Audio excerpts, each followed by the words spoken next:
Bonjour à tous, j'espère que vous allez bien. Bienvenue dans cette vidéo consacrée aux applications de la propagation rectiligne de la lumière destinée aux élèves de la deuxième année collège.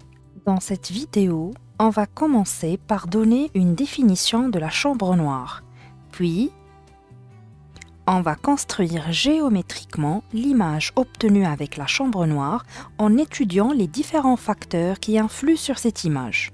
Dans la troisième étape, je vais expliquer comment se forment les ombres et les pénombres pour pouvoir comprendre les phénomènes naturels, spectaculaires et si impressionnants qui sont les éclipses.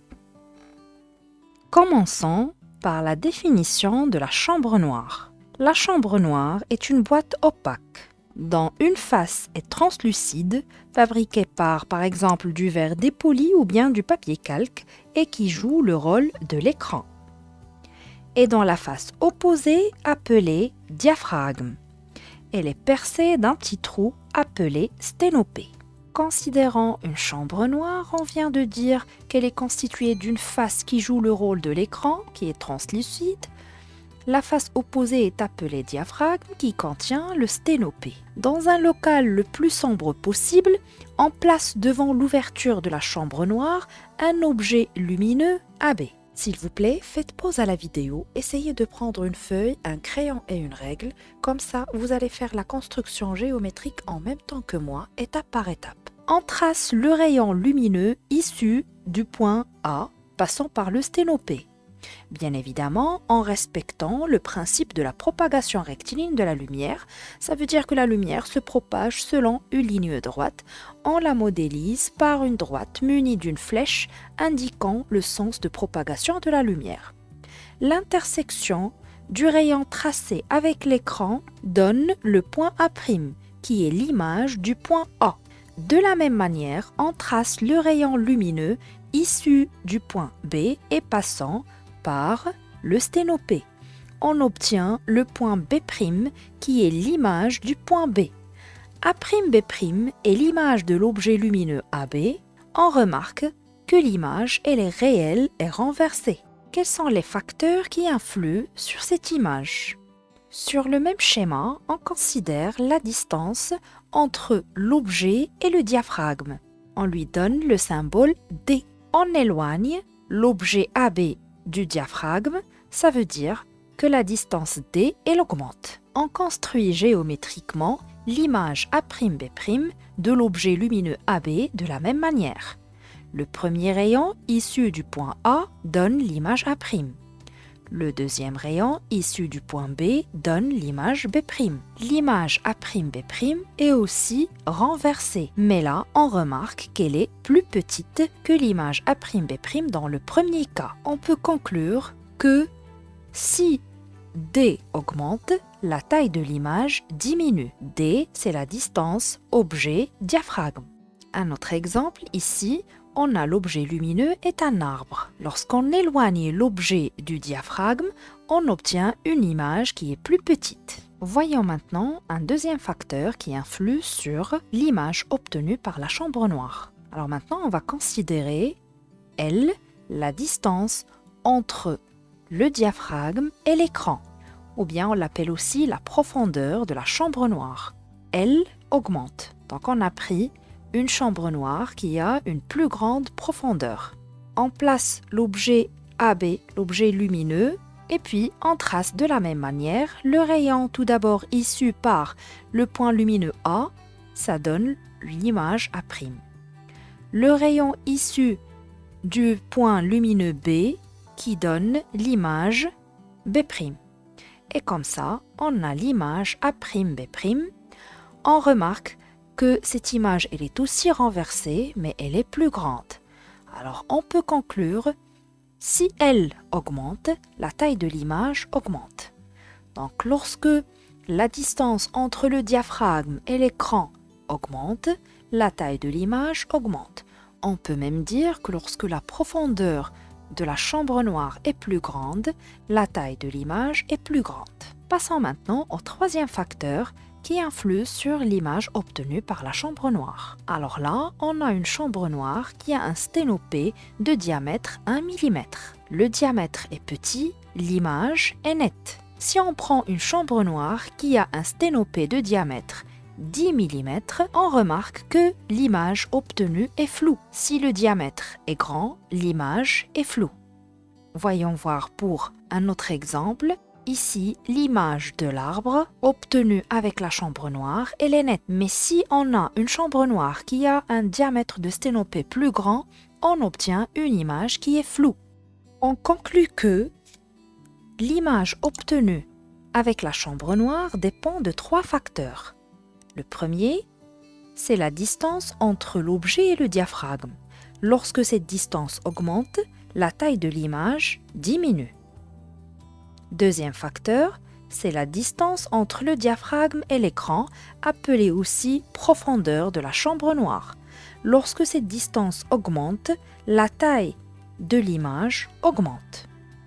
Le troisième facteur, c'est le diamètre du sténopé. On vient de voir qu'une grande ouverture du sténopé donne une image qui est lumineuse mais floue, tandis qu'une ouverture réduite donne une image nette mais peu lumineuse. Donc pour avoir la meilleure netteté possible, il faut que l'ouverture soit la plus petite possible. Passons maintenant à la formation des ombres et des pénombres. Une source ponctuelle est une source lumineuse dont les dimensions sont très petites. En éclair, une boule placée devant un écran par une petite lampe. On observe une ombre sur la boule et une ombre portée sur l'écran. Procédons à la construction géométrique. On a la source lumineuse ponctuelle qu'on va appeler S1. Elle est assimilée à un point. L'objet opaque, soit un ballon, et l'écran. On trace les rayons lumineux passant par le point S1. Les rayons limites, donc l'objet opaque, est un milieu qui ne laisse pas passer les rayons lumineux. Mais les rayons limites, ils vont passer. Donc on continue de tracer les rayons lumineux en respectant le principe de la propagation de la lumière. N'oublions pas de représenter le sens de propagation de la lumière sous forme de flèche. Comme ça, on observe une zone non éclairée du ballon appelée ombre propre. Une zone non éclairée sur l'écran appelée ombre portée. Et un espace non éclairé entre l'objet opaque et l'écran appelé cône d'ombre. Récapitulons. Dans le cas d'une source lumineuse ponctuelle, on a la formation des ombres suivantes. L'ombre propre, c'est la zone non éclairée de l'objet opaque. L'ombre portée, c'est la zone non éclairée sur l'écran. Le cône d'ombre est l'espace non éclairé entre l'objet opaque et l'écran. Une source étendue est un ensemble de sources ponctuelles. On réalise la même expérience en remplaçant la petite lampe par une source étendue. On observe la zone non éclairée sur l'écran qu'on a appelée ombre portée, mais aussi une zone partiellement éclairée située autour de l'ombre portée et qu'on appelle pénombre portée. Procédons maintenant à la construction géométrique pour bien comprendre. Alors là, on considère 2 points limites de la source lumineuse puisque celle-ci est étendue, S1 et S2. Pour l'objet opaque, les 2 points limites A et B.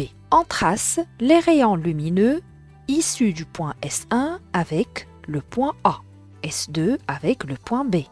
N'oublions pas le sens de propagation de la lumière représenté par la flèche. Puis, on trace le deuxième rayon issu du point S1 avec B. Deuxième rayon issu de S2 avec A. La zone non éclairée de l'écran est appelée ombre portée. La zone partiellement éclairée de l'écran est appelée pénombre portée. La zone non éclairée de l'objet opaque en général est appelée l'ombre propre. L'espace non éclairé entre l'objet et l'écran est appelé cône d'ombre. Mais il y a aussi un espace partiellement éclairé entre l'objet et l'écran appelé cône de pénombre. Récapitulons. Dans le cas d'une source lumineuse étendue, on a la formation des ombres suivants. L'ombre propre, c'est la zone non éclairée de l'objet opaque. L'ombre portée, c'est la zone non éclairée de l'écran. La pénombre, c'est la zone partiellement éclairée de l'écran. Le cône d'ombre, c'est l'espace non éclairé entre l'objet opaque et l'écran. Le cône de pénombre est l'espace partiellement éclairé entre l'objet opaque et l'écran. Donc, la forme et la position des ombres s'expliquent par le fait que la lumière se propage en ligne droite. C'est le principe de la propagation rectiligne de la lumière. Passons maintenant aux éclipses. On sait déjà que la Terre tourne autour du Soleil et que la Lune tourne autour de la Terre. Lorsque le Soleil, la Terre et la Lune sont alignés, une éclipse peut être observée. Dans le cas d'une source étendue, considérant que la lampe joue le rôle du Soleil, la balle de ping-pong joue le rôle de la Lune et la balle de tennis joue le rôle de la Terre. Lors d'une éclipse solaire, la Lune passe entre le Soleil et la Terre. Procédons à la construction géométrique. Le Soleil est la source étendue, la Lune c'est l'objet opaque et la Terre c'est l'écran. On considère le point limite S1 et on trace les deux rayons limites avec l'objet opaque. N'oublions pas le sens de propagation de la lumière. On considère le point S2 et on trace les rayons lumineux issus de S2 et passant par les deux points limites de la Lune. On observe une zone non éclairée sur la Lune et une zone non éclairée sur la Terre. Pour l'observateur 1, sur Terre, situé dans la zone d'ombre, l'éclipse est totale. Pour l'observateur 2, situé dans la zone de pénombre, l'éclipse est partielle. Récapitulons. L'éclipse solaire se produit quand le Soleil, la Lune et la Terre sont alignés. La Lune se trouve au milieu. Un observateur placé à l'ombre portée de la Lune sur la Terre assiste à une éclipse totale. Un observateur placé à la pénombre de la Lune sur la Terre assiste à une éclipse partielle. Si la Terre se trouve au milieu et la Lune est en phase pleine Lune, on parle d'une éclipse lunaire. Procédons à la construction géométrique. Le Soleil, c'est la source lumineuse. La Terre, on le considère comme un objet opaque. Et la Lune, qui tourne autour de la Terre, on ne va pas la considérer comme écran. D'après ce qu'on a déjà fait, là, c'est la partie, le cône d'ombre de la Terre, et là, c'est la partie pénombre, ou bien le cône de pénombre. On remarque que lors d'une éclipse lunaire, la Lune passe dans la zone d'ombre de la Terre et peut passer dans la zone de pénombre, puisque la Lune tourne autour de la Terre. Si la Lune se trouve entièrement dans la zone d'ombre, l'éclipse est totale. Dans le cas contraire, ça veut dire que la Lune se trouve dans la zone de pénombre, l'éclipse est partielle. Récapitulons. L'éclipse lunaire se produit quand le Soleil, la Lune et la Terre sont alignés. La Terre se trouve au milieu et la Lune est en phase pleine Lune. La Lune se trouve dans le cône d'ombre de la Terre, l'éclipse est totale.